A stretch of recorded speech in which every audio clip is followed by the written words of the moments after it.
Hey everyone, welcome back to another video. My name's Emma LaFave, and today we're going to be doing a fun color mixing exercise, so let's jump right in and start.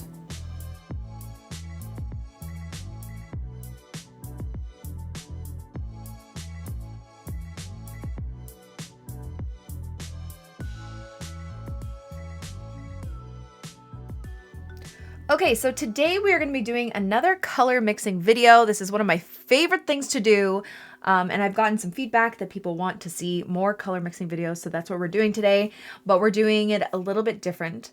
I am going to show you how to mix colors that I have in my palette so you don't have to buy them. So I'm going to show you how to make your own yellow ochre without using yellow ochre, so you don't feel like you have to buy it. Now, as you can see, I have tons of colors in my palette.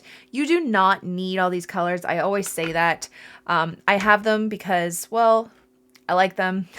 I save up to buy them. And if that's what you want to do, definitely do it.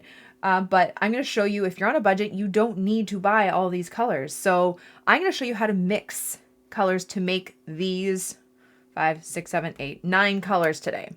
All right. Using some of my basic colors that I suggest that you do purchase if you want to purchase tubes. So let's just jump right into it and stop blabbering on. Okay, so the first color we are going to make is yellow ochre. Yellow ochre is different than cadmium yellow. It's a bit more muted, and you know, it has this like fall vibe to it. I do use this color a lot in my work, but if you didn't want to buy it, I'm going to show you how to mix it. Some of these colors I already know how to mix. Some of them I'm going to have to play around and figure out how to mix, but we're going to talk about it as we go. So yellow ochre, I know how to mix-ish. And it's obviously not going to be exact. It's going to be as close to as we can. So we're going to start off with cadmium yellow, which is one of the basic colors that I suggest you purchase. And then basically yellow ochre is just a muted version of cadmium yellow. So to mute a color, all you have to do is add its contrasting color, and contrasting color to yellow is purple. So we're going to take some dioxazine purple, which is another staple I love having in my palette. So I suggest you buy that. Now that is pretty similar. So I'm like swatching it here. It needs a bit more yellow. Let's see if we can make the same-ish color. And that is pretty similar. It's not the exact. It's pretty similar. We could even add a little bit of red, which is another staple. Let's add a bit more yellow. Let's make this a bit more vibrant. So I'm going to add more color. More yellow. Tad more purple to mute it. A little bit of red. Let's try again. There we go. And that is closer to our yellow ochre color. It might even be a bit more orangey, so you might want to add a little bit more red. Let's see if that's a little bit too orange. Let's take that up and see if we can get it a bit more yellow. That's pretty yellow ochre-y. Okay, so for comparison, showing you that it's not like pure cadmium yellow, I'll show you what pure cadmium yellow looks like compared to it. Okay, so you see how we changed that yellow into like a yellow ochre? So I think that's the closest match. All right, so cadmium yellow, a little bit of dioxazine purple or Winsor violet dioxazine, and a tad bit of red. You can make your own yellow ochre. Okay, the next color is one of my new colors in my palette, which I haven't used a lot in my videos yet, but it's really pretty. It's called Perylene Maroon, and it's like a dark maroony red. So I'm going to start off with my base color, which is going to be red. We know it's red. And then we want to mute our red because this is like a muted red, right? So I'm going to place my red there, and I'm going to grab some Hooker's Green, which is another one I suggest you get. You can always, I'll try and list all the colors I suggest you buy to make these colors. Okay, so here's our green. Ooh, that actually might be spot on. Let's see. This is a little bit more brown. We need to add a bit more red. That's a bit better. I feel like it has a bit more color to it, maybe a bit more red. You can even add a bit more, or a bit of pink. Permanent rose, that might be a bit too, actually that's pretty close. That one, right there. It's a little bit, so red, a little bit of hooker's green, and a little bit of permanent rose can make Perylene maroon. Ta-da! That's pretty cool. All right, I hadn't actually mixed that color before, so that was fun to get it on like the second try. Okay, next one is Perylene Violet, which is going to be similar. So violet base is going to be purple, right? So let's grab our dioxazine purple. Move it down here just so you can see. And then we're going to grab some of our Winsor red. Okay, and that's close, but this is a bit more vibrant, so I want to dull it down. And you can either, actually let's test out both theories, because this is like a purplish red. So red's contrasting color is green, purple's contrasting color is yellow. So in order to mute it, we could add either or. So let's see which works better. Okay, so I'm gonna do another mix over here. That's way too red. Grab more purple. Grab a bit more purple, because I want to add the same color. Okay, so let's try and add a little bit of hooker's green to this one. See if that does the trick. That's a bit too purpley, so I'm going to add a bit more red. That was a lot of red. Oops. A little bit more purple.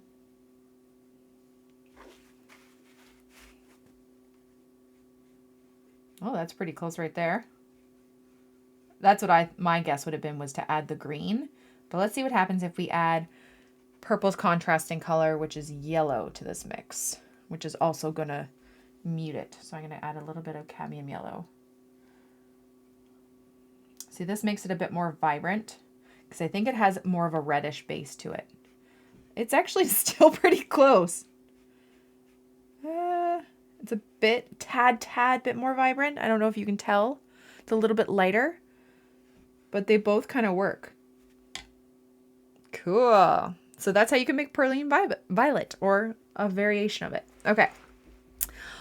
Olive green. Olive green is one of my new favorite greens in my palette. I always swore by just having sap green and hooker's green dark, but I've really enjoyed olive green lately. And before I had that pink color in my palette, I would mix, so let's see if this works. I would mix sap green, which is my other go-to green that I would suggest you get if you don't want to buy olive green. And actually there's two ways you can do this. I'm going to do two ways. Okay, so the first way to make an olivey green is to add a little bit of orange. So cadmium orange. That's way too much. I'm going to add a bit more green.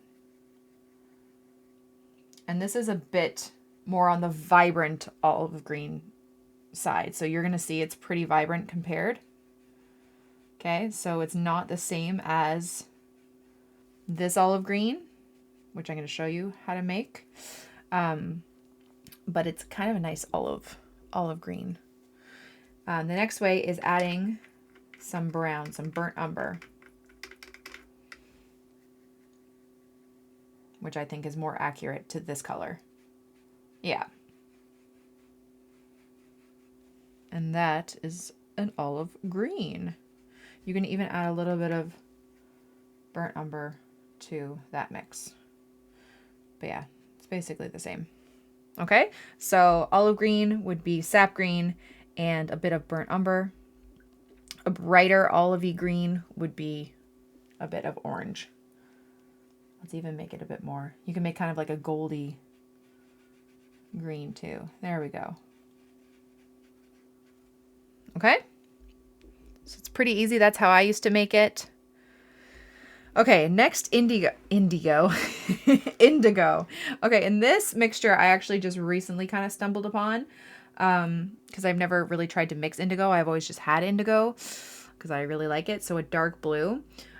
So for this, I used a Winsor blue, which I found in one of my paint boxes, which I hadn't had in my palette, which is why it's right here. I just squeezed it in there because I wasn't really feeling the blues in my palette.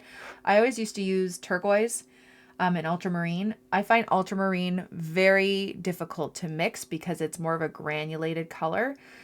So you'll notice, or maybe you have noticed before, when you try and mix ultramarine with a lot of different brands with other colors, the colors separate. So ultramarine is usually a granulating color, so it's really hard to mix. So I have this Winsor blue, which is Winsor blue green. There's a Winsor blue red, which is a bit warmer. This one was just the one I had, but it works. So, but it's one of my new favorite blues. So Winsor blue, and then take a little bit of Winsor red. That's too much. More blue. And then you have indigo. Tad bit more red. Look at that. Indigo. What?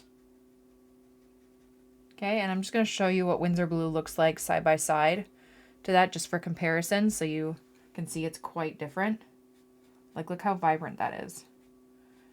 Okay, just adding a little bit of Winsor red, which is my go-to red, makes indigo. Okay. All right, the next one is mauve, which some people call mauve. I call it mauve. I don't know if I'm right or wrong, but I can't say mauve. I think that's weird. I've always called it mauve. So this is actually from the Cadmium line, this paint. This was in my Cadmium palette from ages ago, if you guys remember this palette, my smaller one. It's still really full. These are all my Cadmium paints. The professional mauve tube in the Winsor & Newton line is a granulating color. Again, I don't really like granulated colors. If you don't know what granulated colors are, it's when they have a bit more texture to it and they look kind of like they separate and they look kind of like grainy. Not a fan of that. So the mauve in the professional line is granulated. This mauve from the Cadmium line isn't, so I like it, and I used to use it all the time. I just haven't used it in a long time. But if you want to create a purple like this, super easy. Dioxazine purple or Winsor violet dioxazine, and permanent rose, which is also a staple in my palette. Now this creates a bit more of a brighter mauve. Again, if we want to mute that, tone it down a bit, you can create, or you can add a little bit of yellow. But I feel like that might brighten it up a bit. So I would say, I don't know why, but I would say add a little bit of green. Because green and purple actually kind of cancel each other out. They create a gray. So I'm going to mute it by adding some Hooker's Green Dark.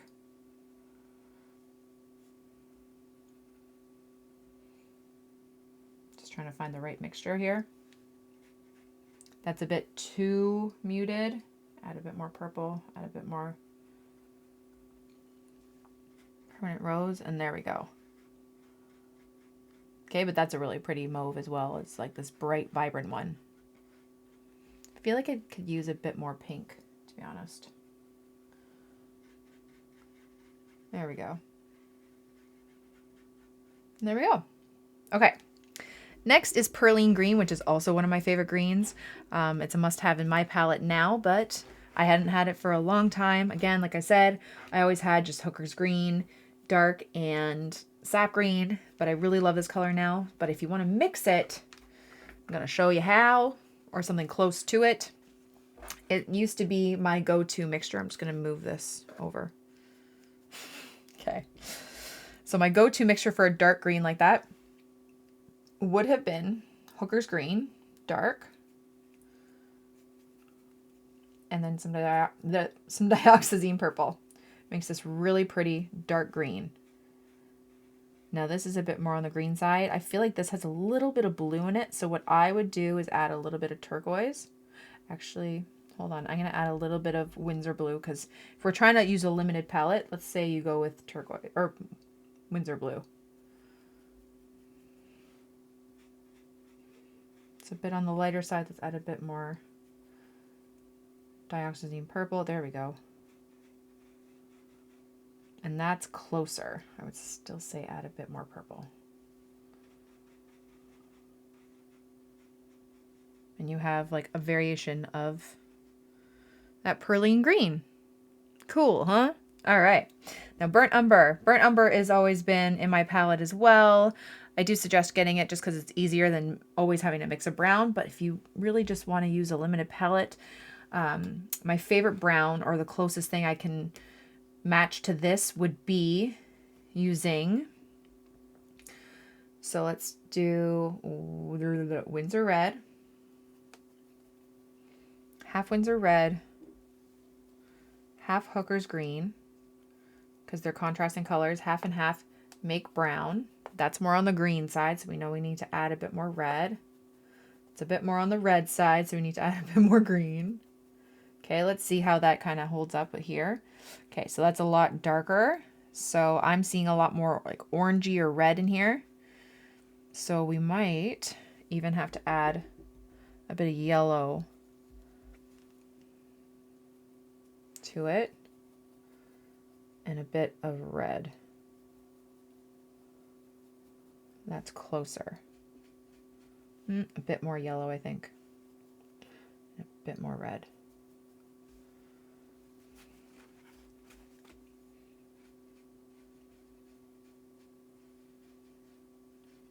I almost feel like it's warmer than that. Let's add a bit more red. Bit more yellow.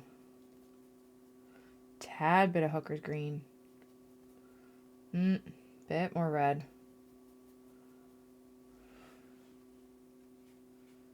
Bit more yellow. And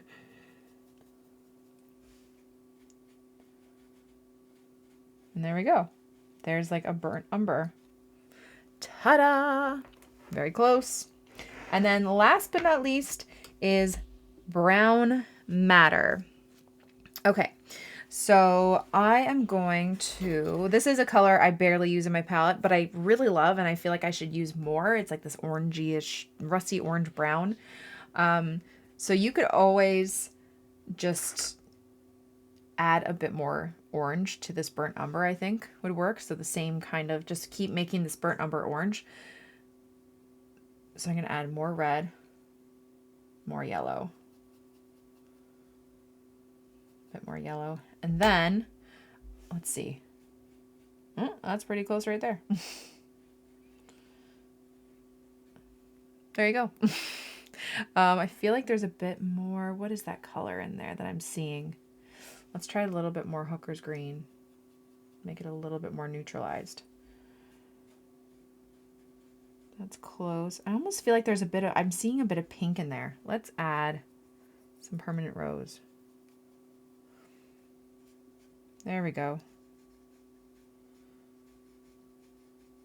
That's the closest. Cool. So adding a bit more pink. And there is how you mix all of these colors without having to buy them. So in the next still, I'm just going to write down all these mixtures for you so you can pause the screen and you can look, or I will type it in the description of how you can mix these colors. Which way is it? This way. But there you go. That was fun. I love color mixing. If you guys are interested in more of these videos, let me know in the comments below. And maybe some ideas of what you'd like to see me color mix or color match. And that's about it. So here is the still of all of the colors, of how to mix them, the kind of color formulas. Again, the percentages of what you're going to need of each color to do this. I think it's going to be too hard for me to write it down. So I think you guys can just watch the video again and you can play around, because that's the best part of all of this, is just playing around and seeing what works the best. And yeah, so that's about it. Thanks for watching. Don't forget to subscribe to this channel and follow me on Instagram for even more. Have a great day, guys. Bye.